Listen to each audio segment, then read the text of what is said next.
شروع اللہ کا نام لے کر جو بڑا مہربان نہایت رحم والا ہے۔ الف لام را، یہ حکمت والی کتاب کی آیتیں ہیں۔ کیا لوگوں کو تعجب ہوا کہ ہم نے انہی میں سے ایک شخص کو حکم بھیجا کہ لوگوں کو ڈر سنا دو اور ایمان لانے والوں کو خوشخبری دے دو کہ ان کے پروردگار کے ہاں ان کا سچا درجہ ہے۔ ایسے شخص کی نسبت کافر کہتے ہیں کہ یہ تو کھلا جادوگر ہے۔ تمہارا پروردگار تو اللہ ہی ہے جس نے آسمان اور زمین 6 دن میں بنائے، پھر عرش پر جلوہ افروز ہوا۔ وہی ہر ایک کام کا انتظام کرتا ہے، کوئی اس کے پاس اس کی اجازت حاصل کیے بغیر کسی کی سفارش نہیں کر سکتا۔ یہی اللہ تمہارا پروردگار ہے تو اسی کی عبادت کرو، بھلا تم غور کیوں نہیں کرتے؟ اسی کے پاس تم سب کو لوٹ کر جانا ہے۔ اللہ کا وعدہ سچا ہے، وہی خلقت کو پہلی بار پیدا کرتا ہے، پھر وہی اس کو دوبارہ پیدا کرے گا تاکہ ایمان والوں اور نیک کام کرنے والوں کو انصاف کے ساتھ بدلہ دے۔ اور جو کافر ہیں ان کے لیے پینے کو نہایت کھولتا پانی اور درد دینے والا عذاب ہوگا، کیونکہ وہ کفر کرتے تھے۔ وہی تو ہے جس نے سورج کو خوب روشن اور چاند کو بھی منور بنایا اور چاند کی منزلیں مقرر کی تاکہ تم برسوں کا شمار اور کاموں کا حساب معلوم کرو۔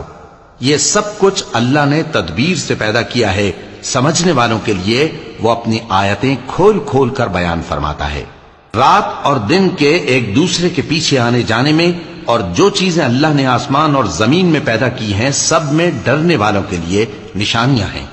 جن لوگوں کو ہم سے ملنے کی توقع نہیں اور دنیا کی زندگی سے خوش اور اسی پر مطمئن ہو بیٹھے اور ہماری نشانیوں سے غافل ہو رہی ہیں، ان کا ٹھکانہ ان اعمال کے سبب جو وہ کرتے ہیں دوزخ ہے۔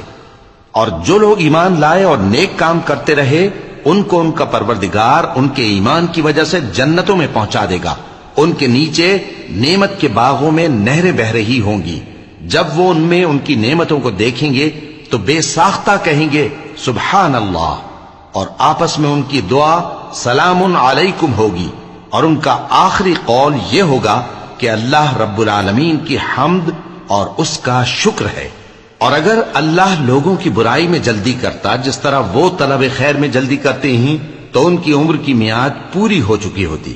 سو جن لوگوں کو ہم سے ملنے کی توقع نہیں انہیں ہم چھوڑے رکھتے ہیں کہ اپنی سرکشی میں بہکتے رہیں، اور جب انسان کو تکلیف پہنچتی ہے تو لیٹا اور بیٹھا اور کھڑا ہر حال میں ہمیں پکارتا ہے۔ پھر جب ہم اس تکلیف کو اس سے دور کر دیتے ہیں تو بے لحاظ ہو جاتا اور اس طرح گزر جاتا ہے کہ گویا کسی تکلیف کے پہنچنے پر ہمیں کبھی پکارا ہی نہ تھا۔ اسی طرح حد سے نکل جانے والوں کو ان کے اعمال آراستہ کر کے دکھائے گئے ہیں، اور تم سے پہلے ہم کئی امتوں کو جب انہوں نے ظلم کیا ہلاک کر چکی ہیں، اور ان کے پاس پیغمبر کھلی نشانیاں لے کر آئے مگر وہ ایسے نہ تھے کہ ایمان لاتے۔ ہم گناہگاروں کو اسی طرح بدلہ دیا کرتے ہیں۔ پھر ہم نے ان کے بعد تم لوگوں کو ملک میں خلیفہ بنایا تاکہ دیکھیں کہ تم کیسے کام کرتے ہو۔ اور جب ان کو ہماری آیتیں پڑھ کر سنائی جاتی ہیں تو جن لوگوں کو ہم سے ملنے کی امید نہیں وہ کہتے ہیں کہ یا تو اس کے سوا کوئی اور قرآن بنا لاؤ یا اس کو بدل دو۔ کہہ دو کہ مجھ کو اختیار نہیں ہے کہ اسے اپنی طرف سے بدل دوں، میں تو اسی حکم کا تابع ہوں جو میری طرف آتا ہے۔ اگر میں اپنے پروردگار کی نافرمانی کروں تو مجھے بڑے سخت دن کے عذاب سے خوف آتا ہے۔ یہ بھی کہہ دو کہ اگر اللہ چاہتا تو نہ میں ہی یہ کتاب تم کو پڑھ کر سناتا اور نہ وہی تمہیں اس سے واقف کرتا۔ پس میں اس سے پہلے تم میں ایک عمر رہا ہوں اور کبھی ایک جملہ بھی اس طرح کا نہیں کہا